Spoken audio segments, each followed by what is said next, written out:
Emisango gy'obwenzi egikolebwa ku baana n'abavubuka wakati w'emyaka 18 n'asatu kiragiddwa nga gyeyongedde wano mu ggwanga. Bino birabikidde mu alipoota y'ebibiina eby'obwannakyewa ebitunuulira emisango egiddizibwa abaana n'egibaddizibwako, era ng'eno etunuulidde ekiseera wakati w'omwaka 2017 okutuuka 2024. Abato 12-18 be tulaba juvenile abo basibire naggulu be batwala mu makooti balina kooti ezaabwe eza family court. Ne tukizuula nti abaana abato bazanye emisango, balina emisango gye bayita okwegatta sex-related offense. Emisango emirala egisinze okuddizibwa mu baana mwe muli obubbi, okozesa ebiragalalagala, okwetuga, nga Dr. Kasirye Rogers akulira Uganda Youth Development Link bw'annyonnyola. Obwana obuto obubba nnyo bubba theft, balina n'olubale bumenya n'amayumba lubale. Omusango omulala butta homicide, okutta abaana mulimu okutta.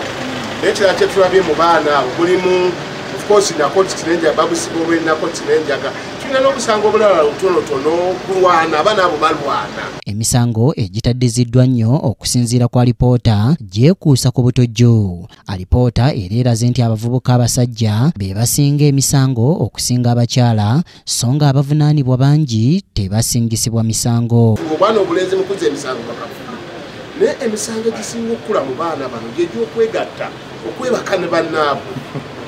Ngati bukyali buto, obwana ne bunywa enjaga, ne bubba mukubba ne busomola, bakumwe mukuyita kusomola, naye kwe kubba okwo ne bubbabba ne babusiba ne babukwata. Ebintu ng'ebbula ly'emirimu n'obutasoma biragiddwa ng'ebisinze okuviirako abaana n'abavubuka okwenyigira mu kuzza emisango. Abasomesa bayigiriza abaana life skills, obutalwana, kubanga abaana abasinga tubalabye bajja mu makomero olw'okulwana assault, tulabye nga abaana bajja mu makomero olwa robale, olw'obubbi. Kati amasomero tugamba nammwe mulina omulimu munene ng'abaana bakyali bato okubagamba nti ekyo tekibbibwa. Akiikiridde ekitongole ky'amakomera, Assistant Commissioner of Police Milton Tio ategeeza nti omuwendo gw'abasibe be bafuna gweyongedde nnyo. Ono ategeeza nti ng'ekitongole ky'amakomera bakola ekisoboka okwogera n'abazzi b'emisango, naye nti wakyaliwo okusoomoozebwa mu bikozesebwa. Sharon Nyambe okuva mu United Nations Office on Drug and Crime nga yabadde omugenyi omukulu alaze obukulu bwa alipoota eno mu kaweefube w'okulwanyisa obuzzi bw'emisango. And through this report we've been able to generate evidence to show where are the risks when it comes to young people and their interaction with the criminal justice system.